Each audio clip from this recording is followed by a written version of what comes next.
Let's talk about cannibalism, because I think it's a very clear metric of measuring how our society has changed over the past few decades. The starting point is Soylant Green. You have a society that is built on, this dark underbelly of eating its own people. So everything runs smoothly because they're transgressing and binding themselves together with this unspoken rule of we're all eating our own people together. And it's also this capitalistic fantasy of erasing the excess that you produce. Like you flush the toilet and it goes away. And so there's a lot of staging psychically about how do we get rid of this excess and the unsettling excess of the corpse itself. Really, like how do you get rid of it? This is a solution to eat it. We aren't really operating that way today because this dark underbelly is out in the open and things are not denied but admitted openly, the terrible things that are happening in the world. So, look at the Fallout games. Cannibalism in Fallout's a common theme. In Fallout 3, you have the family that you run into in a homestead, and everything's hunky-dory, but then you realize they're eating the people who wander in. So that hunky-dory 1950s-esque stuff is made possible because of the cannibalism. In Fallout New Vegas, one of the casinos that's run by people who are gourmands of eating fine dining and wearing top hats and whatnot, that's made possible by their cannibalism. So you penetrate that dark underbelly in the game, and you get different options to play around with how you penetrate that space. But Fallout the show does it differently. We have Lucy with the ghoul. So we have this couple of the person who's been preserved and the person who's been exposed to the wasteland. And there's a scene where he meets an old friend who's going to pass away, and he unalives him before that happens in order to eat him.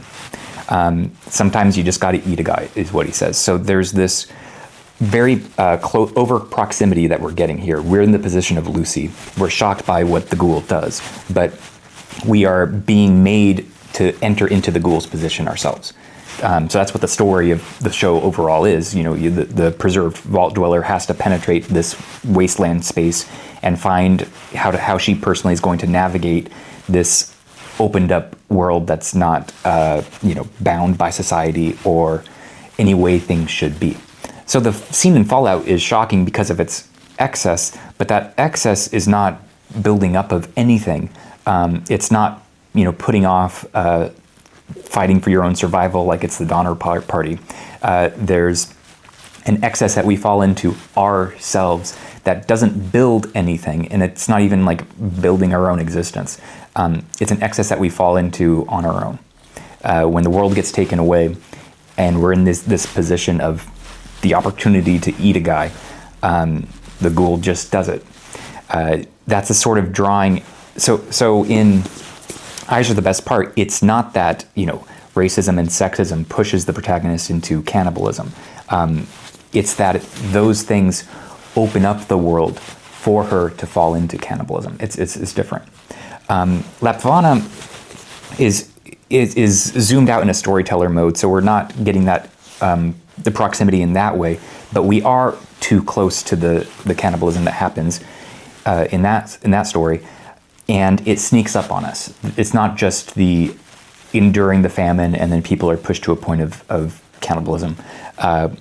There's an excess that we fall into that we aren't aware of with a different character in that book regarding Eyes. Now, the zombie is usually occluded from this, but the zombie is very clearly a figure of cannibalism. And so we're getting that same over proximity of cannibalism to us, and we're having to push it back. That's what the zombie genre is basically about.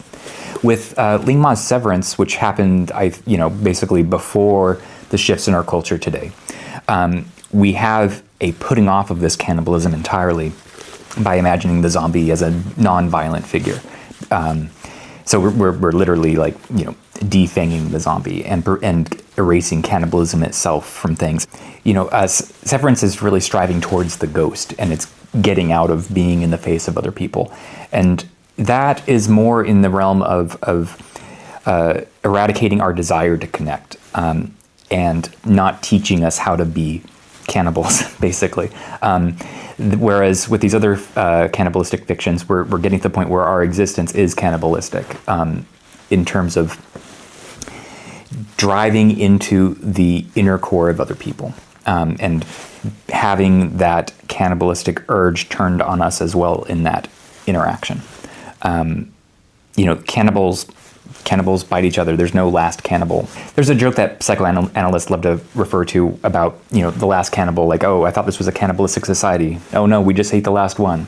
So that's actually a very important joke. The way in which our position is cannibalistic, which isn't a misanthropic point, nor is it about like actual cannibalism. It's about the way in which we are drawn by desire and into each other and confront this desire of other people.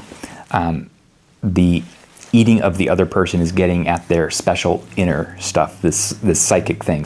When we're getting into these cannibal stories where we are falling into this position ourselves, we're getting beneath what is operative on the symbolic level, on the society level, how it binds things together, and we are dealing with the structure of ourselves.